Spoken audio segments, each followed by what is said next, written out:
How long have you been training with Matt? Since I've been fighting since 2008, 9. I think my first fight was the beginning of 2009. Gotcha.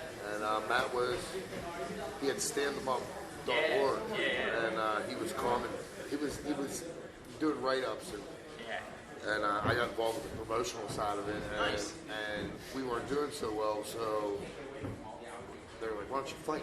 I'm like, Get the itch. I haven't competed in anything since wrestling in high school. But I was like, I'm a tough guy. I'm always beating people at the bar. Yeah, whole different ballgame than the bar fighting.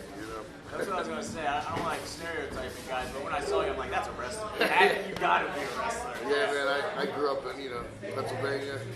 It's the Western PA wrestlers are some of the best in the world. I'm lucky enough to train at the Mat Factory with Isaac Greeley and Don it's not far from my heart, but I sustained a bad car wreck, and I had my neck actually fused. So my C5 and C6,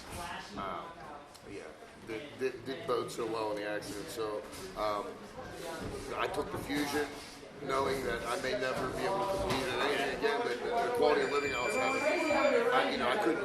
The reason why I became an ambidextrous boxer is because my neck injuries were so bad. When I would get a stinger from getting caught, my left hand would drop, and so I'm like, well, I might as well fight southpaw. At least I'll be able to pump my lead out a little bit and cover, be able to block.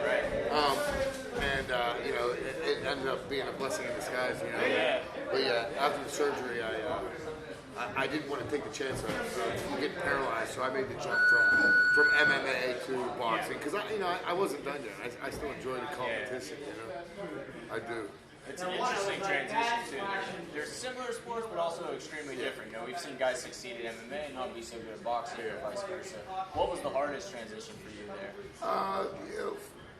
I love to stand and trade. That's like my thing. And boxing is a little bit more of a chess match, a little bit more of an art form, than not to take away from MMA, but I was a lot more aggressive. I got to use the wrestling, which is you close the gap, and I was very safe there. Well, I got safe there in boxing. It wasn't so good for my face. So I had to learn. I used to go to the boxing, the other boxing gyms. I got known as the MMA guy. All the old boxing guys like, oh, here comes that MMA guy. Well, now they know me as a fighter. Because I put the time in, and I wasn't one of those arrogant guys that said, I'm so confident and that my knowledge of boxing that I want to just jump right over. No, I did. I put the work in. I took the time and I appreciated the sports. And there is a difference. It is a whole different world. You want to compare MMA fighters, who's going to win against an MMA fighter against a boxer? It's like apples to oranges. It really is. But I'm not scared. I'll take it anywhere I can get it. I think there's a bit of a badge of honor to be had there too, right? To be this MMA guy, and people maybe have an opinion of you, but then you come into boxing. Oh, people always have. No matter what I'm doing, people got an opinion of me, man. It's just the way it is. I'm used to it. But I take them how they take me, or don't take me at all. But it's I don't consider it a badge of honor because like so many of these guys that I train with in this local area are well versed in both, and a lot of these guys and these guys know what I'm talking about. We've been here since before it was legal in the state. The MMA guys. The boxing was always here, and you know what? It going through the channels, not growing up in it, it's very hard to get into the boxing community as opposed to the MMA community. Sure. It really was, and I would have never become as well versed in the boxing community if it wasn't for my MMA. You know what I mean? Like you have to earn your way through the ranks somehow. You can't, and a lot of these guys, they do. These MMA guys, they come from no real team with no real experience, and all of a sudden you see them passing up Golden Gloves, going right to pros. And they get knocked out, and they deservingly should get knocked out. You got to put that time in. Be at the gyms. Anybody in this local community of ours knows who's the real deal and knows who puts the time. And we all help each other. You do get the gym conflicts. Listen, I could go back. I could talk. We could do a whole interview on just the local fights that have been orchestrated through the shit talking and the little. Well, I could do this better than him. And it's worked out. But in all, in the end, it ends up being like we're all one big family. You know? I love all these guys, no matter what they think I think of them. The community is so interesting, man. I think Pittsburgh, as a backdrop, as a city, is so perfect to build a fight upon, right? Isn't it? Pittsburgh, I've been all over the world. I really have. Not just with the fighting game, but I like to travel. And Pittsburgh's an angry fucking town. There's some angry people in the city, dude. And it's not surprising that there's some lot of fighters coming out here. But what's funny about it is that I may look the part, but I'm a pretty humble guy when dealing with me on the positive stuff. Take me down that other road, and you're gonna get another me. But a lot of these fighters are really nice guys. They're really humble people. I've given a lot of them work. I'm lucky enough to be very multifaceted as far as my incomes. I diversify a lot, so I've been fortunate enough to take care of a lot of these guys. When they were younger. Now a lot of them are coming up. They're out of college. Do it other than being pros. Having their own actual lives going on. And it's nice to see. It's good to be a part of. I enjoy it a lot. Nice. You mentioned a really interesting dynamic there that I was glad you brought it up. And that's such a nice guy, knowing that you have to get in there and punch somebody in the face, man. What's it like to flip that switch whenever maybe you're not personally mad at this guy? Well, honestly, I'm a very anxious person, very nervous person. And I've only fought angry one time, and I had a 9.7 knockout, 9.7 second knockout. And the guy, he pissed me off a little bit. But I enjoy it, man. You see a lot of my fights, people always come and say, man, you were smiling, you get punched in the face, but you were smiling. It's not, I'm not doing it domestic. I genuinely enjoy it. I'm not, piss me off and see what happens. That's what I'm saying. Whoever I'm fighting, you just... Let's keep it 100. Let's keep it. I'm very respectful. Don't take it to the street. I live in the street. You know what I mean? So, right. Do you ever try to push your opponent that way to maybe stir up some? No, it don't do nothing for me. Like I said, it just it's a lot of wasted energy. They can do it. They can say what they want. I've had people talk shit. I've had lots of internet. But they know when they cross the line, and everybody does. That's very. I don't pull punches. I'm very. In your face, straightforward type of guy. I don't like to beat around the bush, so they say. Yeah. For people who have not seen you fight before, is that what they can expect on August 1st? Straightforward. What do you see in this fight? I love to showcase my boxing skills, but a lot of it depends on what they bring. They want to stand and bang. We'll bet. I'll throw bricks in your face all day. You know what I mean? But if you want to make it a match, we can do it. We can make it pretty, or we can make it bloody and ugly. I like it both ways. I really do. I ain't gonna get you ain't gonna find a 37-year-old in better shape than me. I'll tell you that. I'm training with the best in the business out here, and I'm very confident in that. Usually, I just get tired from punching people in the head. You know what I mean? Right. But you mentioned 9.7 second knockout. We talked to Bill about this too. Something I always thought was interesting. It's like that the day you discover that you have knockout power.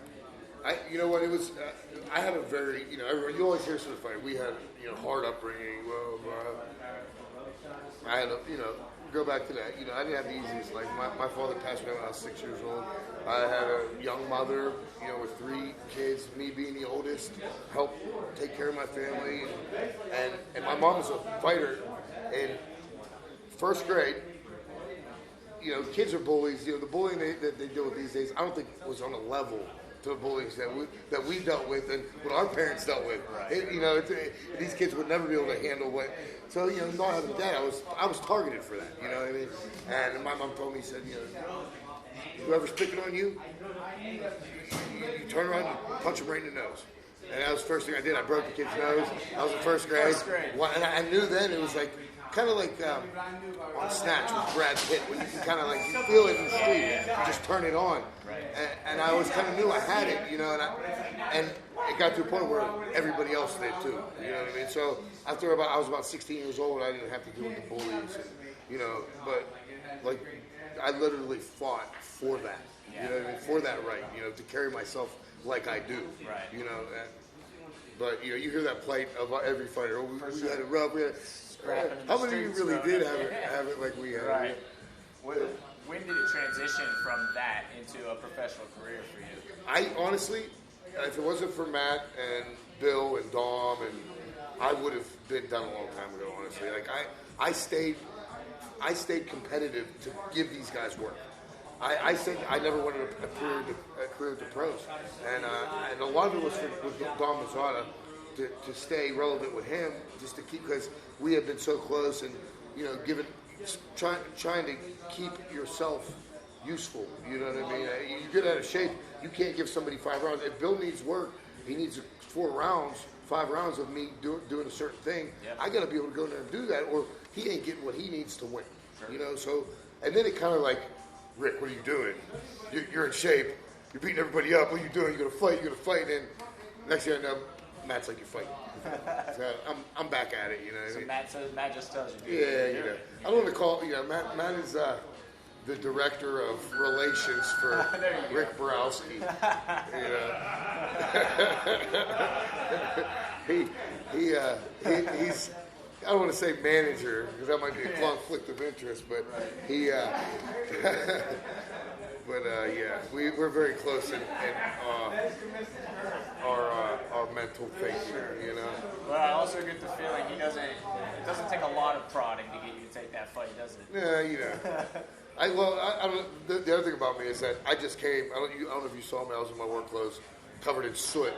I just put a 10-hour day doing structural framing on another local fighter, Francis Healy's house, a project that we actually purchased off Matt. Nice. I flip houses. So I go to the gym in the morning, I go to work, I go back to the gym. Unreal. And sometimes I go back to work, yeah, because that's when I have to do my sales in the evenings. It's a family business, a small business, but we got to keep it tight. I got 5 guys.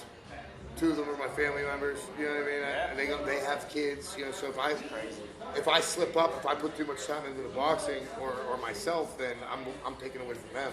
So it's a constant struggle. It's 37. It's not where I thought I would be, and my life's still fighting and running a business and still partying like a 20-year-old. It is what it is, you know. I'm enjoying it, and I'm making the best that I can make.